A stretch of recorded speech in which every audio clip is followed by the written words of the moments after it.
Hey everybody, Ed here with the Digital Digest, and today I wanted to share my full review, the digitally digested segment, for the Lenovo Yoga Tablet 8. I've been covering this tablet quite a bit, and that's because, in my opinion, it's one of the more interesting as well as better values in the sub 10 inch market.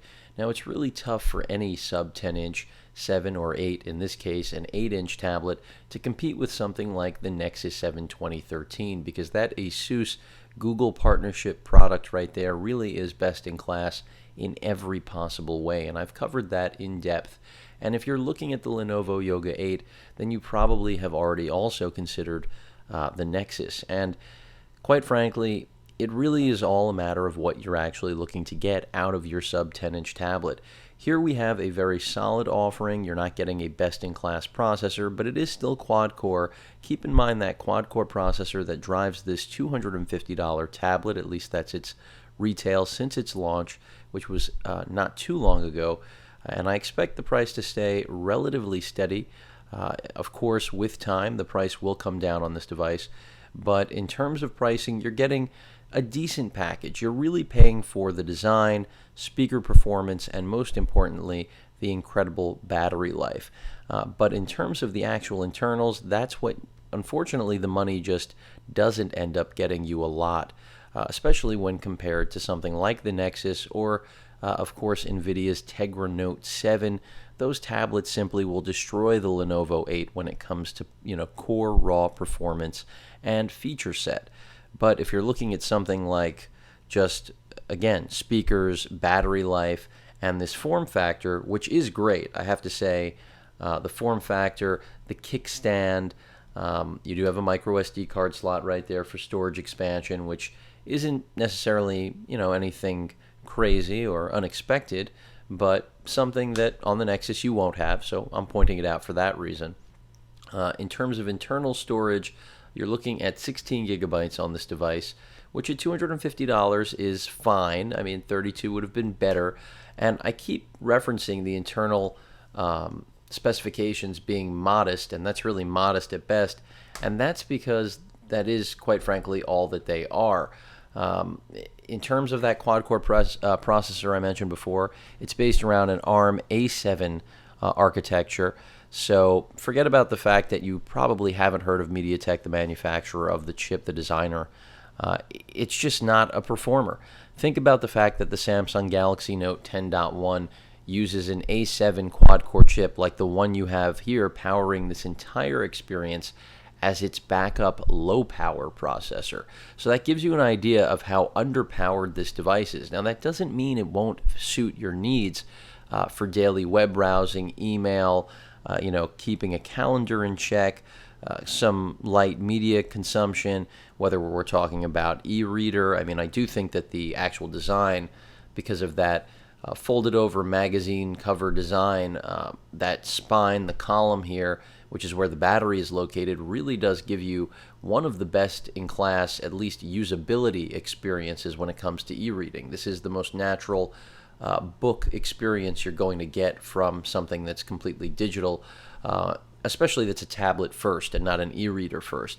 The resolution of the 8-inch screen, though, leaves a lot to be desired. We're looking at a 1280 by 800 resolution, which, even though it's IPS and has good color saturation, strong viewing angles, it's still just, again, when compared to the Nexus 7, is going to look like a toy. Now, that doesn't mean you're going to be completely disappointed with the performance, but it is something where, for e-reading, you're going to start to see some pixelation.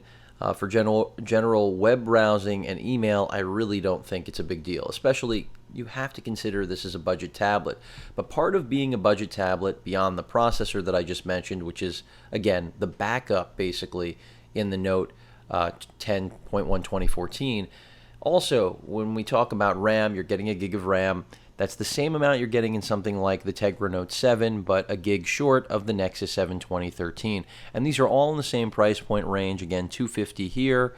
The Nexus 7, you're looking at, because it's a little bit older, something closer to the $200 price point, or $250, somewhere in that range, depending on which capacity you go with, 16 or 32.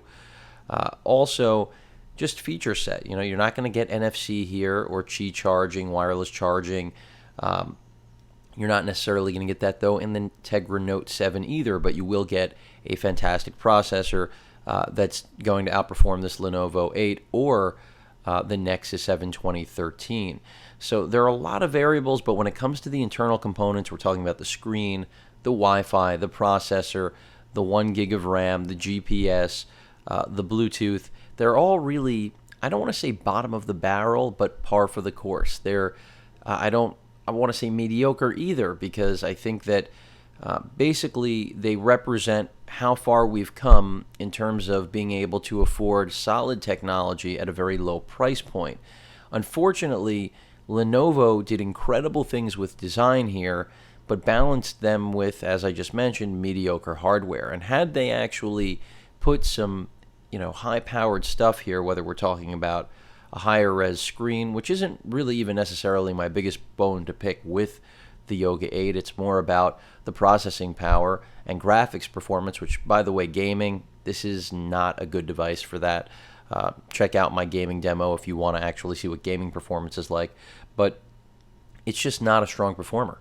And that has a lot to do with, again, that the innards here, if I had to liken it to something, are what you would find in a lot of the quad-core processor-based A7-driven Android tablets that are made by no-name Chinese tablet manufacturers. The key difference is you are getting the Lenovo name, you are getting the Lenovo design, which, again, I feel like that's all we're paying for here, which is, a bad thing, frankly, because as much as I like the design, it isn't enough to sell a product. You can't give me incredible design and, halfway performance.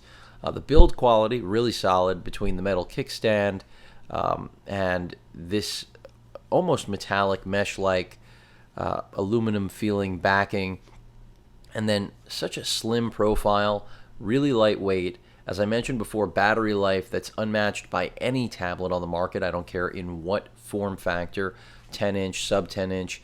The power button tapers off, so another great element of the ergonomics. I've mentioned this in other videos. You're never going to mispress this.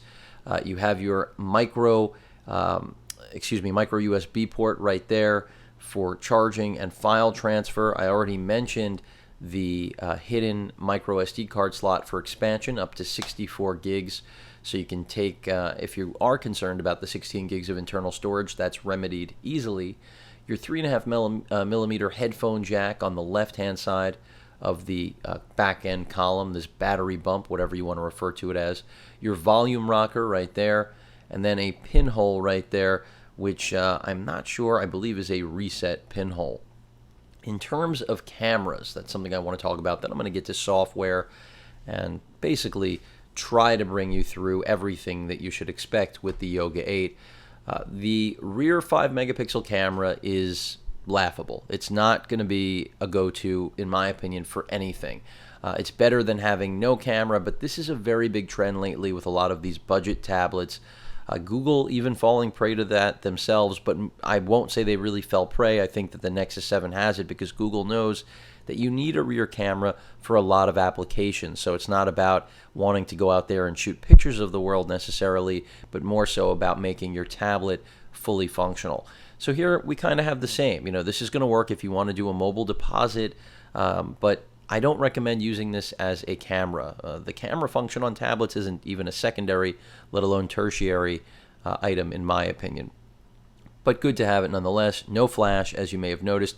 The design a little wonky because you'll see when I open the camera app, you kind of have to find the right spot in terms of how to hold this device when trying to shoot with the 5 megapixel camera.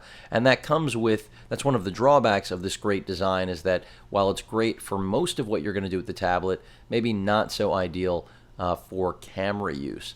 Nothing along the top. The kickstand, by the way, the whole idea of the Yoga here is that you've got several different modes. You have a tabletop mode for media consumption, watching a video, or if you're listening to music, because remember, this does have front-firing speakers, stereo speakers that they even paid Dolby to certify, to throw their name on, and they are really loud. I will be demoing them through the course of this video, so that's another great enhancement that the Yoga 8 has, besides the fact that this kickstand does allow you to have several modes. So I just showed you a tabletop media consumption mode. Well, if I put this down on the table right now like this, we have yet another mode. You want to input be able to have access to a keyboard, make things a little bit more natural. Didn't want to give you the camera reflection, that's why we were in the other angle there. But you can see how easily now your hands can come to accommodate the screen. Granted, it is 8 inches, not very large, but name another tablet that has this sort of kickstand capability, and there isn't one. So that's where Lenovo, again, setting a new standard. And I'm hoping that Lenovo's listening when I say that if they, on the next generation or even as a complementary generation on this product, decide to up the specifications, in other words, give us a real, top performing quad-core processor like the Snapdragon 800, Tegra 4, even an S4, the latest one, that's really an S6, would be a great chip in a tablet like this. Give us a higher resolution display. Give us more functionality when it comes to ports. And you've got a tablet that people will pay a considerably higher amount of money for. I know that the play here was for the value market, and I think that it will work to a degree, but I think this is going to sell a lot better when it hits the $150 mark than the $250 mark that it's presently sitting at. But then again, you may see this in store and fall in love, because with design, I know that sells a lot of people. I mean, talk to Apple. And when that is enough for a lot of customers, which I think Lenovo knows, and you'll see that in the software because they have mimicked Apple a little bit here, their iOS-esque settings menu. It's just obvious that their strategy is simple. They're going for what they think is going to sell the device, and they don't necessarily believe that the Nexus, latest updates of software or having the fastest processor is what's going to draw you to a device, but more so what it looks like and how it functions. And they've got some of that right based on what I've told you so far. So let's talk about software, because as I mentioned, the build quality and capability of that kickstand are amazing. That's really the best thing that this tablet has going for it, along with its audio performance. I wish there was more to it, but let's get down to the software. This is an overlay over Jelly Bean. Of course, no roadmap for KitKat on this. You can see the front-facing cam there, 1.2 megapixels, is fine for video conferencing. That's arguably the only justifiable camera that you must have on a device like this, but again, good to have that rear camera. For me personally, like I said, mobile banking deposits, a must-have. Even though you could use the front camera, it's far less or practical, let alone easy. So in terms of software, they have their own skin here, and this is where Lenovo, unfortunately, things take a turn for the worse. So we're bring up our drop-down notifications menu, something that looks really similar to KitKat, Jelly Bean. We've got the settings icon, refresh, and there's a little bit of customization here. We have access to Dolby. You can turn that on and off. It's a quick setting, of course. Timeout, time control, essentially. You probably can't see it there, but it gives you how many minutes you want or seconds for the screen to time out, so quick access to that. Your brightness, this is literally in levels. We just went to automatic, that's why it got so dark. But the rest, the balance, you have 3 total levels of brightness. No extra boost for outdoor mode. That's one area where this tablet does suffer considerably. That's another thing I want to point out. Airplane mode, self-explanatory. Bluetooth works without a hitch. GPS also. And neither take a strong hit on battery life. This tablet promises, at least by Lenovo standards, 18 hours. The reality is somewhere around 14 to 15 in my prolonged use and going through cycles of charges and really putting this thing to work, which is crazy. And that's why I mentioned before, best-in-class battery life. You're not going to find it on anything else. Now, Wi-Fi performance, that's something else, which I'm going to show you right now. Jump into settings. No dual band here. Now, generally, for a budget tablet, I would say that's not a big deal. We don't need dual band. But I can't help but look at the Nexus 7 2013 that I have reviewed. You've got dual band Wi-Fi, and at that price point, if you have a router to take advantage of it, I highly recommend having the better performance there. That will often come through more in your day-to-day web browsing, email, updating of applications, downloading of just about any content than your actual processor performance will. So that's where it's not a poor performer. You can see we have strong connection here, no complaints about it, and you're going to see in my test in a moment, it does very well with range. That's part of Lenovo being a great PC manufacturer, but I would have loved to have seen dual band. That is a small critique Keep that in mind. I know a lot of you out there, especially the audience that Lenovo is targeting with this, do not have dual band routers. That's what they're betting. In fact, they omit dual band from a lot of their higher end PCs, Ultrabooks, so not surprising to see that trend here. But this menu, by the way, is what I was mentioning, looks a lot like what you'll find with something like the iPad Air. And that's where this custom skin throws me off a little bit. There's not a whole lot of customization in here, and I'm not really a big fan of what they've done with the skin. The skin is another point of criticism. In terms of available space from that 16 gigs of available internal storage after the OS, you're looking at roughly 12.5 gigs, 12.84. So keep that in mind. Battery usage, I mean, what you can see here tells the tale of me not using it really that much, not pressing it, because here we are, 5 days, 4 hours, 37 minutes in standby. At least it's been on, off the charger, and we're at 82%. And you can see, the wireless LAN, Wi-Fi taking up a lot of that battery, as well as just the idle time burning. But I can assure you, battery life, again, really best in class. Your application controls, or task manager, I should say, location access, security, language and input, backup and reset. I mean, these are things that are stock Jelly Bean. Your actual account control, whether you want to add accounts, no multiple users here. Maybe that's something we'll see in another software update. Date and time control, scheduled power on and off, another power saving feature. If I haven't mentioned or made it clear already, a big emphasis on battery life here. Also accessibility, your smart sidebar.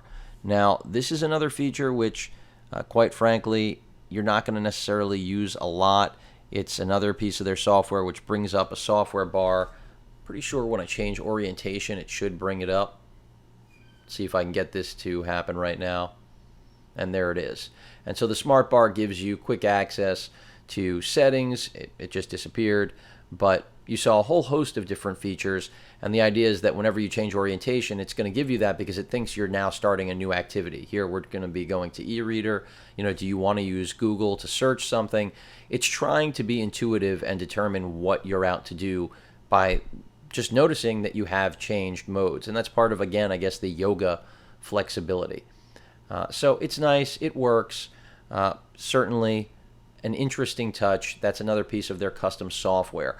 Another thing I want to point out is, as that comes up over and over again now, let's get back into settings. You can see the actual version, 4.22. So once Jelly Bean rolls out, and I'll even check for a system update right now, I think that this will be a different device. But I can't tell you in what way, because we are dealing with this custom skin, and like I said before, I'm not fond of it. I'm not a fan of it. I think it's probably the biggest shortcoming. Had they gone with something more stock, we would be much better off. A long press on any of the home screen brings up access to widgets, and quite frankly, Android users, new ones or existing ones alike, aren't looking for a learning curve. TouchWiz, one of the heaviest skins, which is Samsung's UI for their Android devices, has a camp that loves it, a camp that hates it, whether we're talking about performance or just the fact that there's so much overlay. And to see a whole nother approach, it's really tough to make an argument for it. And being what this is, that this is just access to widgets, I can't really tell you that I'm that fond of it. And you can select, I didn't there, which home screen to put it on, and that's basically how this works. So you have your different approach. And it's telling me there's no more room on the home screen because I accidentally did not realize I had not created a page there. And that's how you can continue to create more and more pages. You can choose an album, choose an image. That's the idea. And you could just, create more and more home screens. But remember, this is a budget tablet, so you don't want to try to overload it. This is not a multitasking beast. It may want you to think it is, but the reality is that that processor, that memory, everything in here speaks to a low-grade experience. And unfortunately, the exterior, the build, the quality of the design speaks to high-quality experience. So that's where I'm really torn with this Lenovo Yoga 8 tablet. There's so much to like, and then we're let down, not even, again, by the screen. I really think the screen is passable. So if you think the screen is the reason not to pick it up, I'm going to reiterate, it's not that bad. The 1280 by 800 IPS display is completely serviceable. Viewing angles are solid, and because you have a kickstand, it really is in some ways better than having a high resolution display, depending on how you look at it. And that front-facing audio, which I'll demo in a moment, going to do a little bit of browsing here. Let's go to CNN. We get a mobile site by default, which doesn't surprise me because unlike something like the Asus Transformer Pad TF701, here we're dealing with a tablet that's really better off hitting up mobile sites, if you see what I mean. But you can see performance is smooth, and for web browsing, email, playing back music, playing back video, this is going to be fine. You know, the A7 architecture is tested, tried, and true. It's just old, and that's where the Lenovo Yoga 8 is disappointing. You know, and that's where I also say have they, or if they decide to come out with a higher end, let's say Pro version, where we had higher res screens and better internals, I think they would have one of the most popular tablets on the market because of its design, form factor, build quality, and in essence, overall performance. I mean, when I think about the Yoga 2 Pro Ultrabook that I reviewed and that they've got the highest res screen on the market there, but then we look at this tablet and we've got, you know, par for the course for budget. Even though it is in the budget category, it is more expensive than the Nexus 7 as well as the Tegra Note 7. That makes it difficult for me to recommend to a lot of you for that reason alone. So even though I like this device a lot and I think it has a lot going for it, the internals plus the software don't make for the best option even at its price point, unfortunately, again, unless you're in love with the design and battery life. Let's go over to ESPN, where we will get, I'll do a Google search, nowhere near the router, by the way, of course, as usual.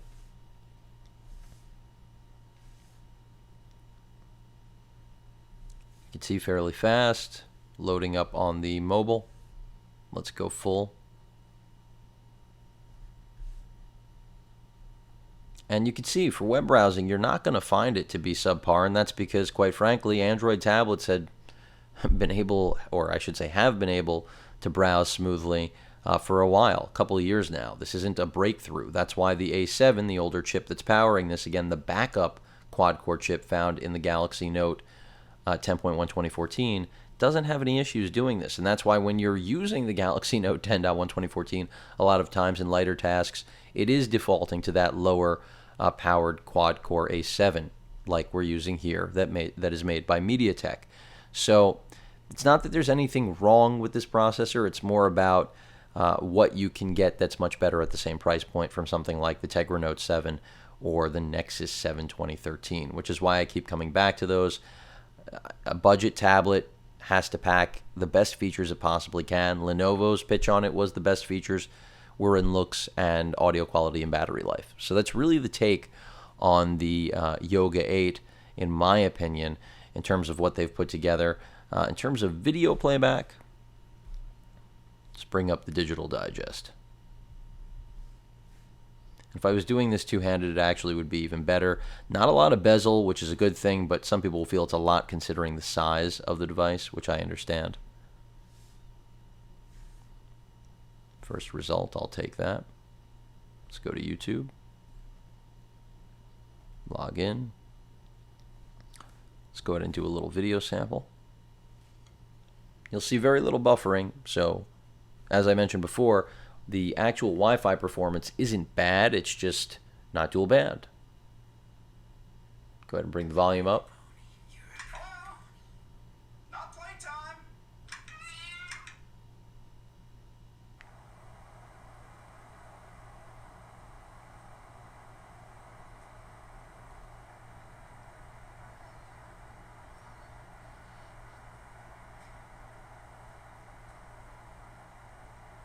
And this should really show off the display. I mean, this IPS display, I think, is getting a little too much flack for still being really, really nice. It certainly could be higher res, but arguably not needed at the 8-inch form factor. And I'll be the first to say that. I'm not a fan of pixel density wars. 7 and 8-inch tablets are perfectly fine with a native 720p experience. Our eyes are only capable of so much after all. It's when things get larger that that resolution becomes crucial. But can't deny that the higher res just always looks good. So no one's going to ever turn it away, right? You're not going to toss it. Let me give you something with audio quality, but also just to show buffering or lack thereof. And this is in HD, even though it is the YouTube app. And while I am running this on a very solid router, again, this is not the best Wi-Fi chipset, but Lenovo knows how to get it right, so we're getting consistent performance despite the fact that they've gone the budget route. Let me go ahead and give you an unboxing that'll actually give you a good sample of audio quality. Going to bring the speakers right to the microphone. That really does look like a giant tablet. And in a sense it is, if you want to compare it to something like the first generation Surface Pro, because it is running a Ivy Bridge Core i5 processor. Now my audio levels in my videos aren't incredibly loud because I'm not looking to blast any of you and pop eardrums, but I think even that commercial that ran before that led into the video sample from the Sony A7 should have been a pretty good demonstration. These are really loud speakers. I mean, Dolby wouldn't sell out their name to Lenovo to put out poor speakers, quite frankly, and that's generally true of Dolby with licensing on the whole. So as you can see, audio, video, and then if you throw on a third-party video player, you're not going to have any problems with this. So it can do everything.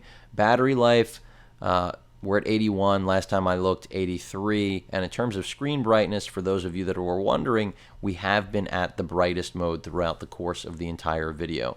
So software I'm not in love with. You get to Google Now the traditional way. You've got your task manager where you expect it back. On-screen buttons are eating into screen real estate.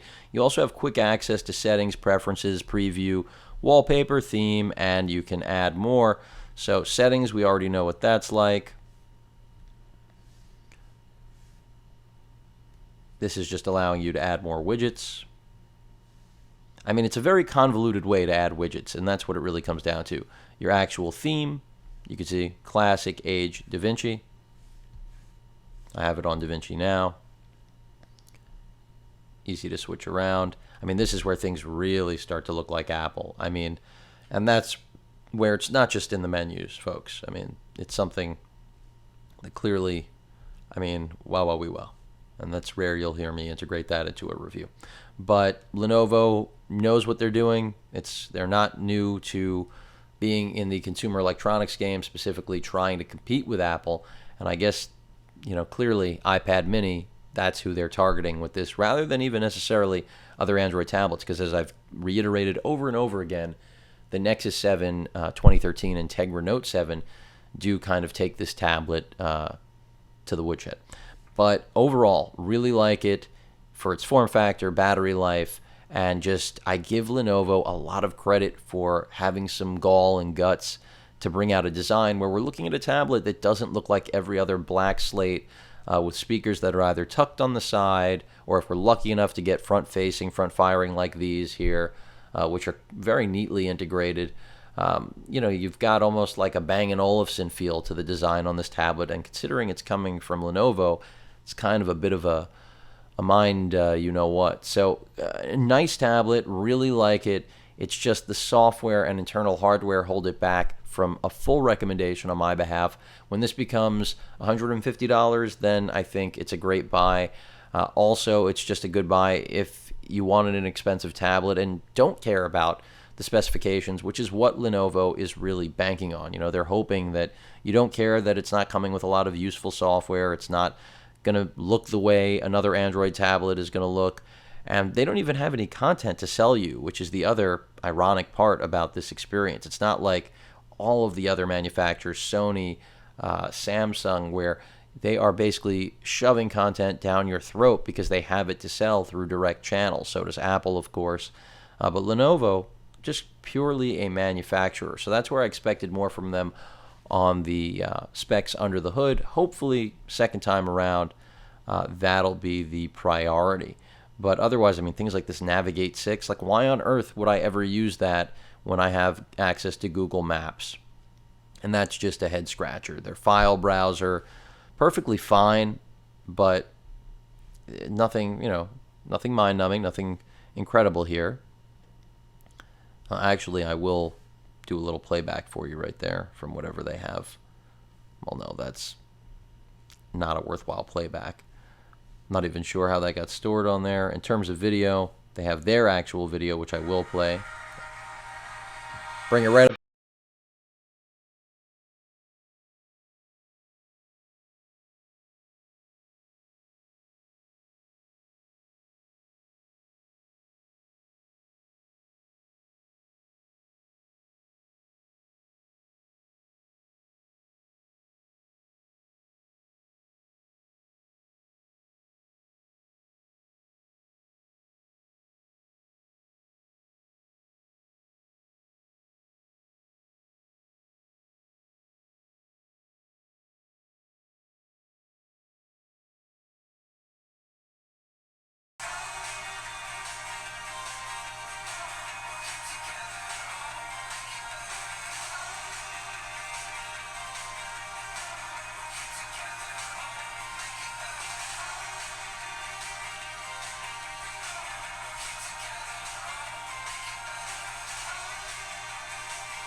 There you have it. So stand, tilt, hold mode. You've got the yoga experience that they've been so successful selling in the PC segment, now coming to Android.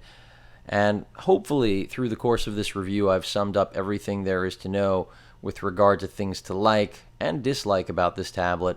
And while I think it is a solid offering at a low price point, Lenovo has some work ahead. So we're looking at great build quality, cameras that leave an incredible amount to be desired. That's one thing I haven't showed you, which I'm going to right now.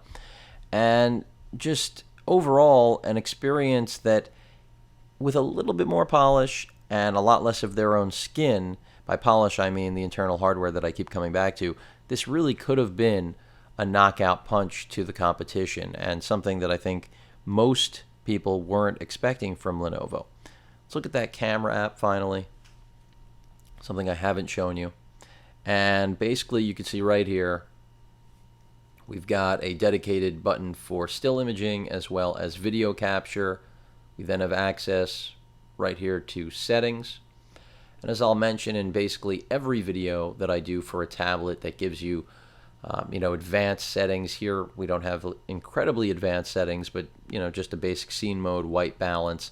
We're not getting exposure compensation, things like that. Or no, excuse me, we are. I'm mistaken. It's just something where when I see these things, I kind of laugh. Not kind of, that sounds awkward. I do laugh because it's strange. You're not getting a real camera here. You're getting something that's done halfway, that's really just there as a marketing specification. And all of these tools are useless. I mean, anyone who's going to jump in and really try to use these to get the right photo, bless them, because it's one of those things where you're working with garbage when it comes to the sensor that's taking the photo, and I don't care what you do with these settings, you're kind of fooling yourself. Now, I understand needing it for simple things like, I will mention often, mobile banking, taking, mobile deposits, so you've got a rear camera, great, but taking family portraits, taking this out with you traveling, maybe as a third or fourth option, I would hope, but if it's your primary, you're in trouble. That's what I can tell you. If you switch over to still mode, they give you, again, detailed controls, whether we're talking about the shutter delay, face detection, self-timer, continuous shots, the picture size, which, as I mentioned before, is 5 megapixels on the rear, ISO sensitivity that goes all the way up to 1600. You don't want to know what that looks like. You get the guidelines, or what's often considered a grid line, and you can turn the shutter sound on or off, which is a little not on or off, to two different shutter sounds. I was going to say on or off, which is creepy, and use your imagination. Quick settings right up here. Your auto white balance, exposure compensation. They're telling you all the things that are enabled basically in your shooting mode.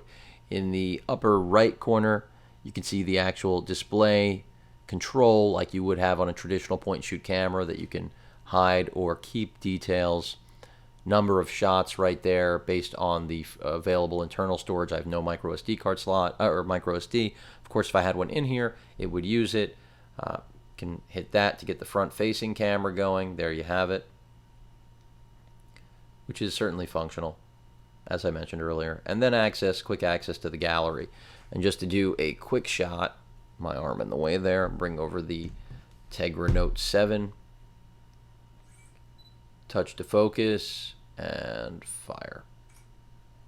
And you can see it's fairly fast. Swipe to the right, or excuse me, right to left, to get back and look at that previous shot. And quality's decent. I mean, it's not great. It's what I expect from a budget tablet rear camera that is just going to shoot and hopefully look better than that front-facing one that you've been using for Skype and video conferencing, Google Hangouts, those sorts of things. So overall, hopefully this has covered it all. For those of you really curious about the Yoga 8 and how it weighs in with other competing Android tablets and iPad mini offerings, both the original and Retina, I think Lenovo is going after people, as I've said over and over again, that are more interested in the form, battery life, and portability that this machine offers at a very low price point. But if you're really in the marketplace for best-in-class performance at its price point, I have to recommend going with the Nexus 7 2013 or the Tegra Note 7.